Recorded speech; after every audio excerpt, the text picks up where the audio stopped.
हमें संबोधित करें।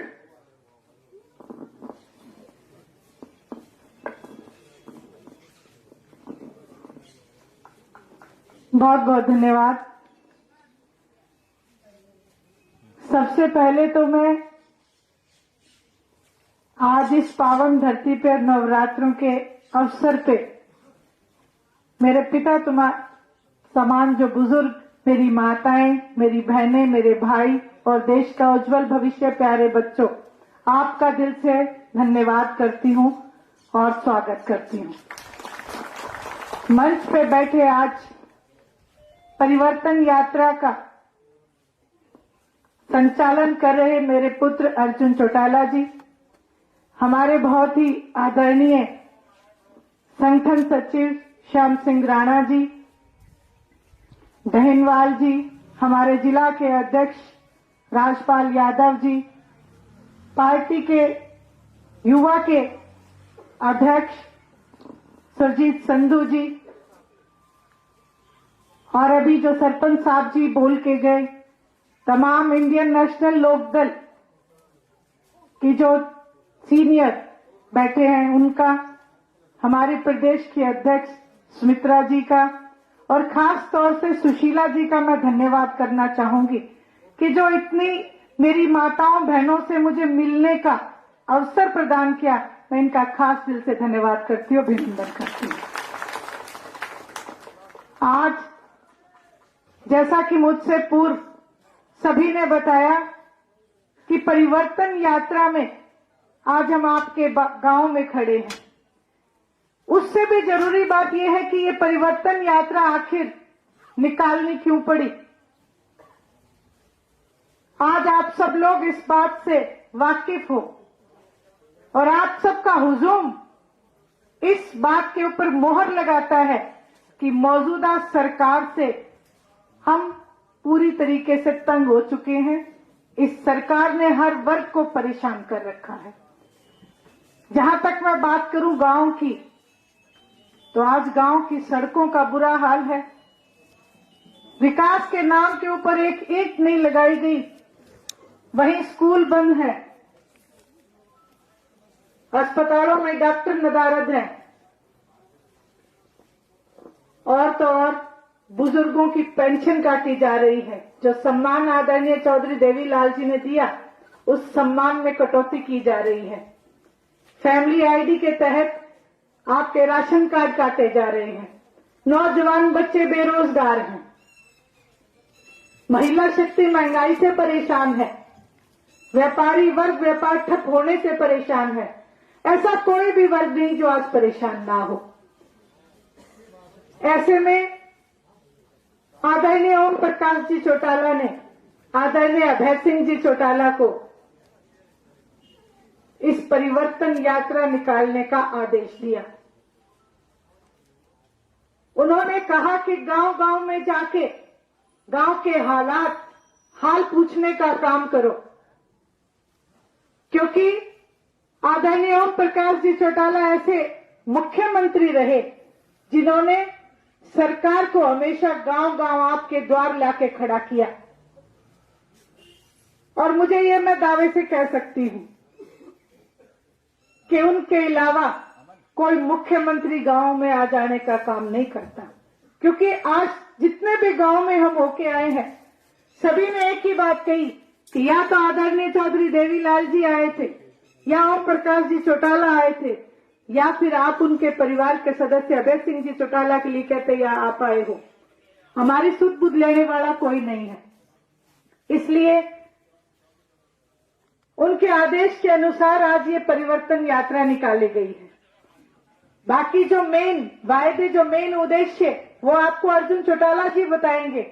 मैं तो सिर्फ आपसे विनती और प्रार्थना करूंगी कि यदि अब भी हम नहीं संभले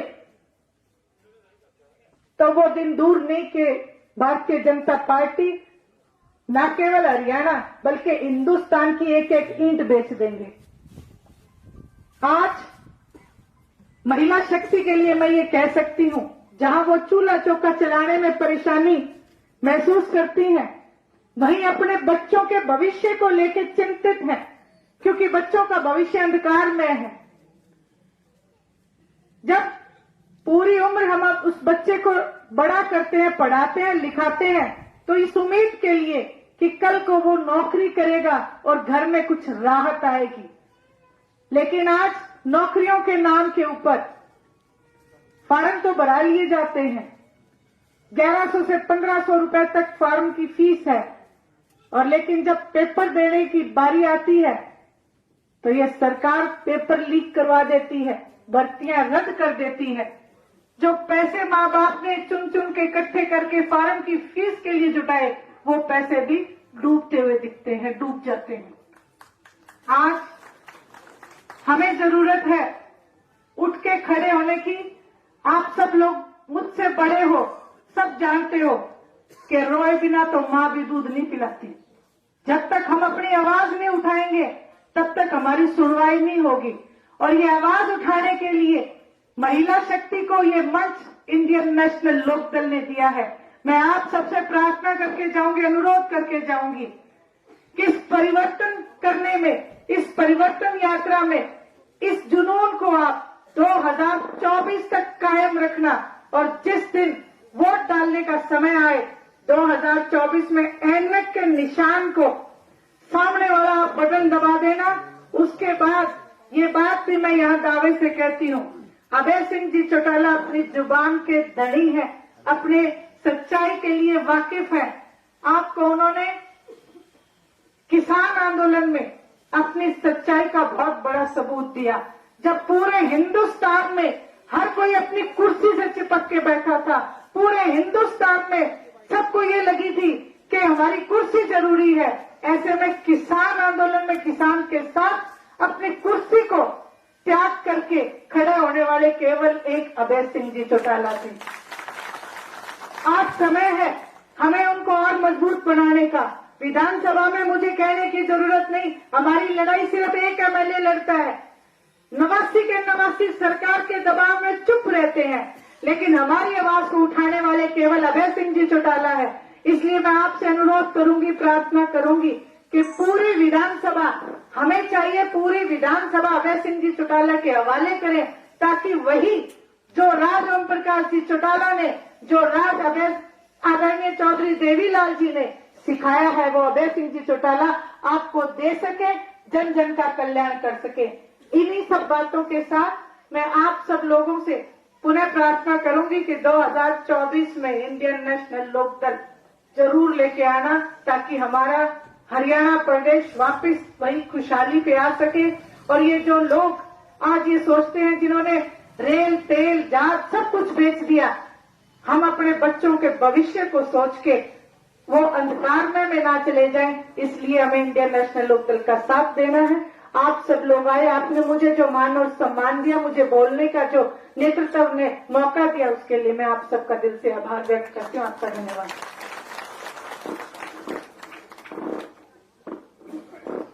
बहुत बहुत धन्यवाद हमारी प्रधान महासचिव श्रीमती सुनंदा चौटाला जी का। हमारे बीच में हमारे जिले के प्रभारी श्री नरेंद्र प्रजापति जी मौजूद हैं, उनका भी यहां पहुंचने पर स्वागत करते हैं।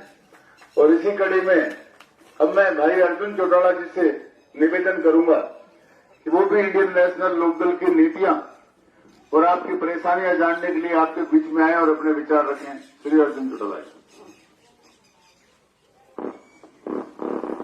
राम राम जी। बहुत ही आदरणीय और सम्मानित आज यहां पर वीरों की इस धरती गांव गोठड़ा में हम सबका जिन्होंने बड़ी मान और सम्मान से स्वागत करा है,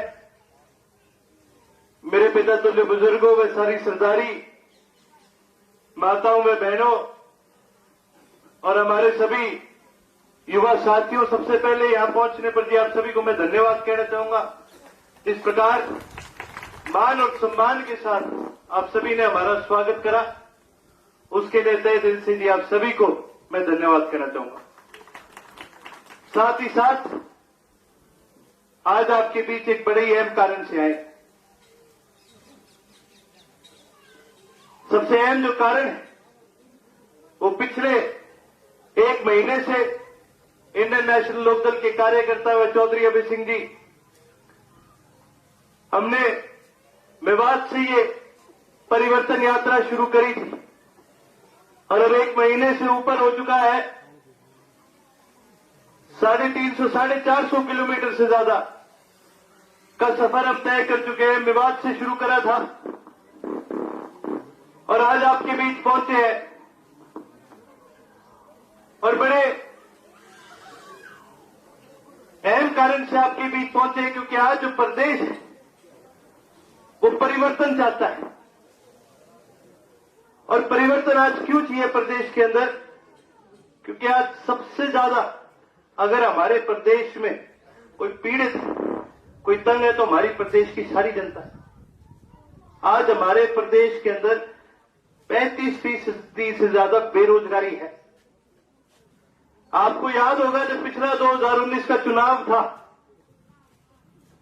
तो एक पार्टी थी, जननायक जनता पार्टी, आपसे बड़े बड़े वादे नहीं करके गई थी। 75% कोटा लगाएंगे, 75% कोटा लगाएंगे, गुड़गांव में नौकरी मिल गई। एक गांव में लड़का जिस कोटे में नौकरी लगाओ तो बता दे। बल्कि हरियाणा के अंदर तो बेरोजगारी दिन प्रतिदिन बढ़ती जा रही है। और तो और न केवल ये, बल्कि आज के हालात इस प्रकार से हो रहे हैं कि किसी भी चीज के अंदर सरकार हमारी सुनवाई नहीं करती। कल हम यात्रा में चल रहे थे तो शाम को बड़े ओले बरसे। बड़ी दुख की बात है, हमने एक चीज देखी पिछले कई दिनों में, जब इस यात्रा के अंदर चल रहे थे तो कई जगह पर ओले बरसे और सब जगह किसानों की फसलों को बहुत नुकसान हुआ। लेकिन आज जब हम सुबह आ रहे थे रेवाड़ी से होते हुए तो मैं वहां पर देखा बड़ी पुलिस खड़ी थी, मंत्री की गाड़ियां रखी थी, अफसरों की गाड़ियां जा रही थी। तो मैं प्रधान जी से पूछा, मैं कहा प्रधान जी ये यहां पर आज इतनी सिक्योरिटी कैसे? कह जी ओले गिरे थे तो ये जो इतने अफसर है ये आपस में बैठ के रेस्ट हाउस में मीटिंग ले रहे हैं। मैं कहा कितने दुख की बात है, जब चौटाला साहब मुख्यमंत्री होया करते थे तो ये अफसर गेस्ट हाउस में नहीं बैठा करते थे, वो आपके बीच यहां खड़े होते, आपके साथ खेत में खड़े होया करते। और यही मैं आपसे एक वादा करके जाऊंगा, इंडियन नेशनल लोकदल कोई जेब की धनी पार्टी तो है नहीं, लेकिन हम जुबान के धनी है। हमारे सेनापति चौधरी अभय सिंह जी जब कोई बात कह देते तो आप समझो वो पत्थर की लकीर से भी ज्यादा मजबूत बात होती है। हम इस उसको पूरा करने का काम करते हैं। और चौधरी अभय सिंह जी ने खास करके मुझे ये बोल करके भेजा है कि बेटा तू सबको मेरी तरफ से एक बात जरूर बताइयो कि जो कल आपके ओले बरसे, ये सरकार उस चीज के ऊपर ध्यान देना दे। चौधरी अभय सिंह जी इस बात पर पूरा ध्यान देने का काम करेंगे। और जब आपकी सरकार बनेगी तो ये अफसर ये गेस्ट हाउस रेस्ट हाउस में नहीं बैठा करेंगे, ये अफसर आपके गांव में हुए करेंगे, आपके गांव में बीच में रह के आपके काम करा करेंगे। और ये बात मेरे को गिनाने की जरूरत नहीं है, मेरे तो कई बुजुर्ग बैठे हैं जी यहां पर। जब चौधरी ओम प्रकाश चौटाला भी मुख्यमंत्री होया करते थे तो उनकी एक नीति होया करती थी। मैं तो आप बालक था, बहुत छोटी उम्र थी मेरी, 10-12 साल का था, तो शायद मेरे जो युवा साथी हैं उनको भी ध्यान ना हो इस बात का, लेकिन जो मेरे बड़े बुजुर्ग हैं उनसे जरूर इस बात का पूछना। चौधरी ओम प्रकाश चौटाला जी मुख्यमंत्री रहते हुए हर गांव में जाने का काम करा करते थे और उनके साथ एक तरफ तो सारे अफसर होया करते थे, एक तरफ सारे मंत्री होया करते थे। और जैसे आज चौपाल में मैं आपके बीच खड़ा हूं, उसी प्रकार वो आपके बीच आया करते थे और सबसे पहले पूछा करते थे हालचाल कि गांव में सब ठीक है कि नहीं है। और गांव वाले की कोई मांग होया करती थी, चाहे वो किसी प्रकार की सामाजिक मांग हो। मेरे को ध्यान है जब गोठड़ा गांव में आए थे तो यहां पर एक गांव वालों ने मांग रखी थी एक डिस्पेंसरी बनवाने की। चौधरी ओम प्रकाश चौटाला जी ने उसी वक्त वो ऑर्डर पास करा के यहां जो पास में क्लिनिक बना है वो उनके राज में बनाया हुआ। अब मेरा सवाल आपसे ये है कि उसके बाद कितने मुख्यमंत्री आपके गांव में आके ये काम करवा के गए? काम कराना तो दूर की बात, कितने मुख्यमंत्री, कितने मंत्री आपके बीच आके आपका हालचाल भी कभी पूछ के गए हो? इसीलिए आज सारा प्रदेश परिवर्तन मांग रहा है, क्योंकि ये सरकार एक ऐसी सरकार है जो अपने घरों में बंद बैठी है, ये अपने दफ्तरों में बंद बैठी है, लेकिन ये लोगों के बीच में जाने से आज भी डरती है, ये लोगों के बीच में जाने से आज भी कतराती है। मैं मेरी माताओं बहनों से पूछना चाहूंगा, याद है जब मोदी आया था, ये बड़े बड़े वादे करे थे कि गैस का चूल्हा फ्री देंगे, महंगाई कम करेंगे, महंगाई कम करेंगे, हर घर चूल्हा देंगे। क्या रुपए का है आज गैस का चूल्हा? 1200 का पहुंच गया है गैस का चूल्हा या गैस का सिलेंडर। इससे बड़ी क्या दुर्गति हो सकती है? ये बड़े वादे करा करते थे, किसान की आमदनी दुगनी कर देंगे, और आप देख लियो जब तक आता जिला धरने पर ना बैठ जाए मुआवजत नहीं देंगे, क्योंकि इस प्रकार की इस सरकार की नीयत है। बड़े चौधरी साहब हमेशा एक बात कहा करते थे, जननायक चौधरी देवीलाल हमेशा एक बात कहा करते थे कि अगर तुम मेरे से रुसे हुए हो तो कोई बात नहीं, पर ये कच्चे वालों से बच के रहिए, बड़े माड़े लोग हैं। और सच्चाई है, इनका कौन सा परिवार है, इनके घर में कौन सी रोटी बननी है, इनके कौन से बालकों ने लगना है नौकरी, मुख्यमंत्री के कौन से छोरे ने नौकरी लग के अपना ब्याह करवाना है। ये ऐसे लोग हैं जो ना हमारे बीच रहते ना और हमारे को समझ सकते, लेकिन अगर एक आदमी हमें हमेशा जिसने समझा है वो चौधरी ओम प्रकाश चौटाला है, चौधरी अभय सिंह चौटाला है। और इसीलिए ये पद यात्रा लेकर के आपके बीच आए। चौधरी अभय सिंह जी बड़े आराम से विधानसभा में बैठ के गरज सकते थे, इस सरकार की नाड़ पकड़ सकते थे, लेकिन उनका मतलब, उनका उद्देश्य सिर्फ इस सरकार को घेरना नहीं, बल्कि इस प्रदेश के अंदर परिवर्तन लेके आना है। और वो परिवर्तन तभी आएगा जब हर गांव गांव तक हम पैदल जाने का काम करेंगे, हर साथी को हम इस यात्रा के अंदर, इस संघर्ष के अंदर जोड़ने का काम करेंगे, और जब हर साथी को हम जागरूक करेंगे तभी इस प्रदेश के अंदर परिवर्तन आएगा। और मैं तो आपसे एक चीज कहना चाहूंगा, खासकर मेरे युवा साथियों से कहना चाहूंगा कि परिवर्तन आप लेके आ सकते हो। जितने भी आपके यहां पर बड़े बुजुर्ग बैठे हैं उनसे जरा एक बार पूछना, इन्होंने भी एक समय में बहुत बड़ा संघर्ष करा था जब जननायक चौधरी देवीलाल ने न्याय युद्ध लड़ा था। आपने करा था ना, करा था संघर्ष इतना सारे प्रदेश के अंदर, उन्होंने पूरे प्रदेश को एकजुट करके इस प्रदेश की तकदीर बदलने का काम करा। हमारे बुजुर्गों को उन्होंने वादा करा था कि एक बुजुर्ग को मरना चाहिए, हर एक पेंशन 100 रुपया बांध के जाऊंगा, बांधी थी ना, बांधी थी। हमारे किसानों को वादा करा था कि तुम्हारे 10,000 के कर्जे माफ करने का काम करूंगा, माफ करे थे कि ना करे थे। हर घर में वादा करा था कि जब भी किसी बहन बेटी की शादी होगी 5100 में उसको कन्यादान देने का काम करूंगा था, दिए थे कि ना दिए थे। जननायक चौधरी देवीलाल ने इस संघर्ष को उस मुहिम तक पहुंचाया और हर अपना कहा हुआ वादा पूरा करके गए।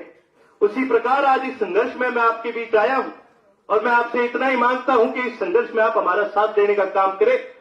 और मैं आपसे एक वादा करके जाऊंगा, चौधरी अभय सिंह जी का, चौधरी ओम प्रकाश चौटाला जी का ये वादा है, आप इस संघर्ष में हमारा साथ देने का काम करो। इस प्रदेश से बेरोजगारी को जड़ से मिटाने का काम करेंगे। हर युवा साथी को,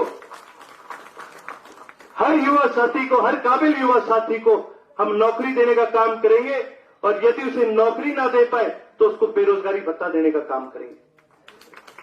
साथ ही साथ मेरी माताओं और बहनों को मैं ये वादा करना चाहता हूं, ताकि आपको किसी प्रकार की दोबारा अपना चूल्हा चलाने में कोई तकलीफ ना आए, आप चौधरी अभय सिंह जी को अपना आशीर्वाद देने का काम करो। जब आपकी सरकार बनेगी, हर महीने गैस का सिलेंडर पहुंचाने का काम हमारा है, आपके हर घर तक पहुंचाने का काम करेंगे। और साथ ही साथ उस चूल्हे को चलाने के लिए, उस रसोई को चलाने के लिए हर महीने 1100 रुपए का खर्चा देने का भी काम करेंगे। साथ ही साथ जितने मेरे बुजुर्ग हैं, आपसे एक समय में जननायक चौधरी देवीलाल ने यह वादा करा था कि आपकी पेंशन 100 रुपए बांधूंगा। आज उनके पोते ने आपसे ये वादा करा है, आप उनका साथ देने का काम करें, इंडियन नेशनल लोकदल को मजबूत बनाने का काम करें, आपकी पेंशन को हम 7500 रुपए तक करने का काम करें। आपको मेरी बात पे विश्वास है कि नहीं है? तो फिर मैं आप सभी से एक ही चीज कहना चाहूंगा, आप इस परिवर्तन में हमारा साथ देने का काम करें। और हम तो मेवात इतना दूर है, वहां से घूमते फिरते कभी बारिश कभी ओले सब सहन करते हुए आए हैं, आपके बीच चल के आए हैं। मैं तो आपसे इतनी गुजारिश करूंगा, अगले गांव तक आप भी हमारा हौसला बढ़ाने का काम करें, आप भी हमारे साथ चलने का काम करें। साथ ही साथ मैं एक तो बात तो और कहनी थी। वैसे तो अगर बात करने पे आ जाए तो दिन तो सारा निकल जाए, लेकिन कल जब मैं आया था तो आपकी संघर्ष समिति के कई साथी मेरे को मिले थे। मेरे को पता चला था कि यहां पर इस सरकार ने आपसे एक, जैसे ये कई झूठे वादे करे, एम्स का भी वादा करके गई थी। माजरा गांव में इन्होंने जमीन भी एक्वायर करी। क्या साल हो गए इस बात में? 7.5 साल हो गए। 2015 में इन्होंने ऐलान करा था, आज तक उसकी नींव रखने के अलावा इस सरकार ने कोई काम नहीं करा। लेकिन मैं आपसे एक वादा करने, अच्छा नींव भी नहीं रखी, कागजों में इन्होंने बना रखी है। लेकिन मैं आपसे एक वादा और करके जाऊंगा, आप चौधरी अभय सिंह जी के इस संघर्ष के अंदर साथ देने का काम करें। ये सरकार कर पाए ना पाए, चौधरी अभय सिंह जी इस अस्पताल को पूरा करके इस इलाके के अंदर सही चिकित्सा लाने का काम कर सकते हैं। और साथ ही साथ आप सभी ने यहां पर हमें इतना मान और सम्मान दिया, उसके लिए तहे दिल से आप सभी को धन्यवाद कहना चाहूंगा। साथ ही साथ जाने से पहले मैं एक चीज जरूर कहना चाहूंगा कि जब भी आप कभी एक दूसरे से मिले, परिवर्तन कैसे आएगा? जब भी हम एक दूसरे को सुबह राम राम करते नहीं करते, तो राम राम के साथ साथ परिवर्तन की राम राम कह दीजिए। और जब कहोगे एक दूसरे को राम राम, तो सिर्फ अपने आपस में नहीं, कोई कांग्रेस बीजेपी जेजेपी का भी मिल जाए, उसने भी परिवर्तन की राम राम दियो। इतनी बार उनको ये परिवर्तन की राम राम दे दो कि रात में सोए तो भी उनको सपना आया करे परिवर्तन का। साथ ही साथ जैसे कि मैं कह रहा था, थोड़ा सा हौसला आप भी हमारा बढ़ाए, अगले गांव तक आप भी हमारे साथ चलने का कष्ट करें। आप सभी आए, आपने हमारे इतना हौसला बुलंद करा, आपने हमारे इतना साथ निभाया, उसके लिए तहे दिल से जी आप सभी को मैं धन्यवाद कहना चाहूंगा। और जाने से पहले एक बार आप सभी से मेरा अनुरोध है, मिलकर के मेरे साथ नारा जरूर लगाए, जननायक चौधरी देवीलाल अमर है, जननायक चौधरी देवीलाल अमर है, चौधरी ओम प्रकाश चौटाला जिंदाबाद, चौधरी अभय सिंह चौटाला जिंदाबाद, इनेलो पार्टी जिंदाबाद, इनेलो पार्टी जिंदाबाद।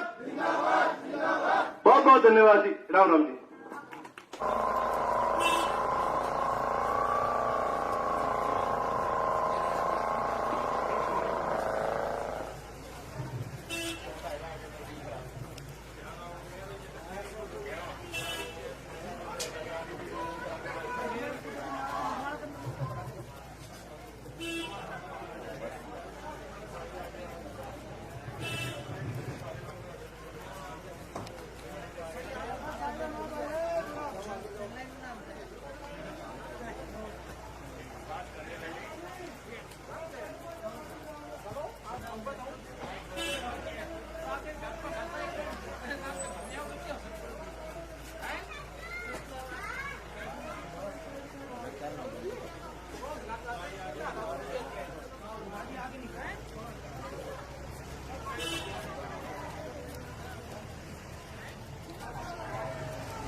अमर रहे, चौधरी ओम प्रकाश चौटाला, जिंदाबाद, चौधरी ओम प्रकाश चौटाला, जिंदाबाद, भाई अभय चौटाला, जिंदाबाद, भाई अभय चौटाला, जिंदाबाद, चौधरी देवीलाल, अमर रहे, चौधरी देवीलाल, अमर रहे, चौधरी ओम प्रकाश चौटाला, जिंदाबाद, चौधरी ओम प्रकाश चौटाला, जिंदाबाद, भाई अभय चौटाला, जिंदाबाद, भाई अभय चौटाला, जिंदाबाद।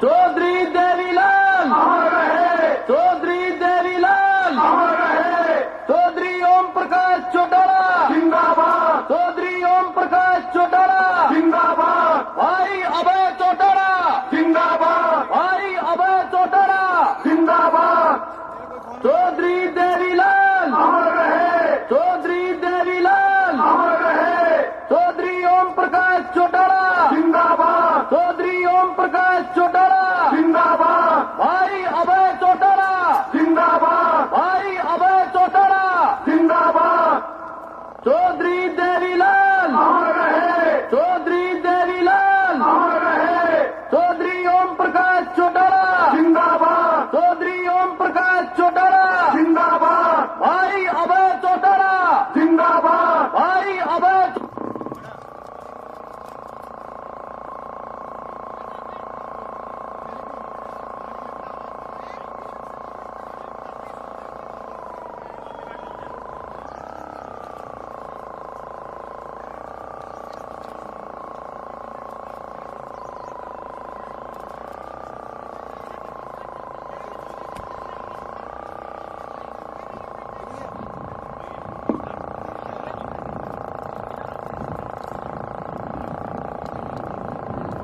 चौधरी देवीलाल, अमर रहे, चौधरी देवीलाल, अमर रहे, चौधरी ओम प्रकाश चौटाला, जिंदाबाद, चौधरी ओम प्रकाश चौटाला, जिंदाबाद, भाई अभय चौटाला, जिंदाबाद, भाई अभय चौटाला, जिंदाबाद, चौधरी देवीलाल, अमर रहे, चौधरी देवीलाल, अमर रहे, चौधरी ओम प्रकाश चौटाला, जिंदाबाद, चौधरी ओम प्रकाश चौटाला, जिंदाबाद, भाई अभय चौटाला, जिंदाबाद,